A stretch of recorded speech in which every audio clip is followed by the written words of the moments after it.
एक बार फिर भाग तीसरा। पिछले भाग में हुआ यूँ था कि प्रिया कविता के घर लंच पर जाती है। यहाँ उसकी मुलाकात उस इंसान से होती है जो उसे रास्ते में मिला था। वह कविता की मौसेरी सास का बेटा शेखर है। वापस लौटते हुए देर होने पर न चाहते हुए भी शेखर उसे छोड़ने आता है। अब आगे जाकर शेखर ने गाड़ी रोक दी। वो चौंक गई। फिर ड्राइवर सीट से बाहर निकलकर उसकी साइड का डोर खोल दिया। महारानी एलिजाबेथ, क्या आप बाहर आएंगी?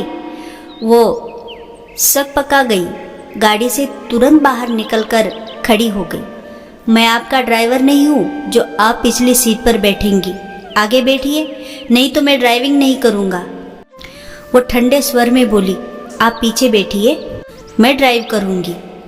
पर अगले ही पल संभल गई। सोचने लगी कि ये तो मर्सिडीज है। क्या सोच रही है? अब ड्राइवर करेंगी और आगे जाकर मुझे और मेरी गाड़ी को खाई में गिरा देंगी। मेरी जान मेरे लिए बहुत कीमती है। मैडम, आपके इरादे बहुत खतरनाक है। वो जोर से हंस दिया। शाम गहरी थी। बहस करके वक्त जाया करना ठीक नहीं था। वो चुपचाप आगे बैठ गई। शेखर के परफ्यूम की महक उस तक पहुंच रही थी। इतने में शेखर ने म्यूजिक ऑन कर दिया। वो शाम भी अजीब थी, ये शाम भी अजीब है। वो कल भी पास थी और आज भी करीब है। साथ में वो भी गुनगुना रहा था, पर वह उसकी तरफ ध्यान न देकर बाहर देखने लगी।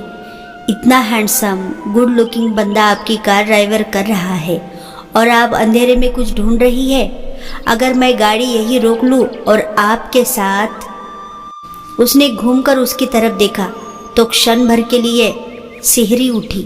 वाकई में ये तो उसके दिमाग में आया ही नहीं था। अमीरजादे बिगड़े हुए रईस लोग कुछ भी कर सकते हैं, यह थिंकिंग है आपकी। और अगर मैं इसे सच कर दूं तो? वो फिर हंस दिया। उसकी निर्दोष हंसी देखकर वह आश्वस्त हो गई। उफ, इस इंसान के दिमाग में कैमरे लगे हैं। मैं इतना गिरा हुआ नहीं हूँ, पर इतनी कीमती चीज सामने हो तो किसी का भी ईमान डोल सकता है ना? जवाब दीजिए। ऐसी बेतुकी बातों का क्या जवाब दूं? मन में सोच रही थी। गाड़ी तो इतनी धीमी चला रहा है कि रात के 12 बजा कर रहेगा।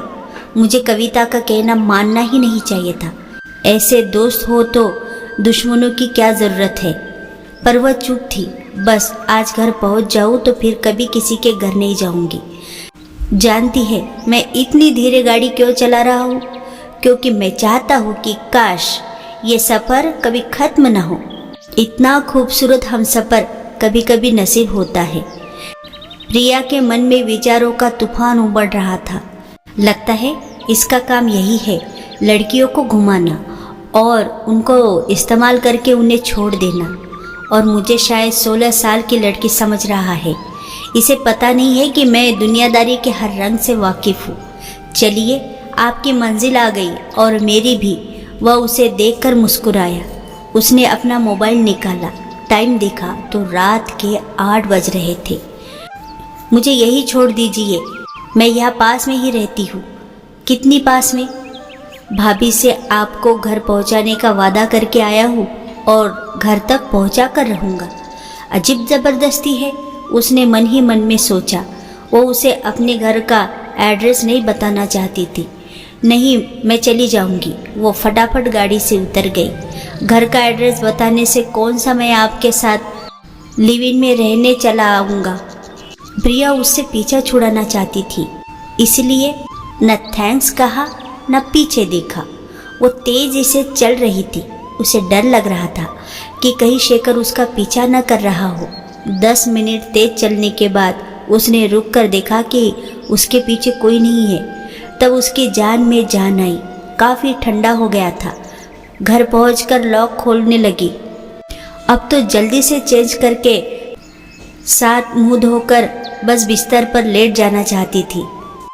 उफ, आज का सफ़र बहुत थका देने वाला था और ऊपर से ऐसे इंसान का साथ। पता नहीं वो कौन सी घड़ी थी जो मैंने उसके साथ आने के लिए हाँ कर दी। चलो अच्छा हुआ भला टली। अचानक तभी से आवाज़ आई, अच्छा, तो यहाँ रहती है आप? आगे की कहानी सुनिए अगले भाग में, भाग चौथा में।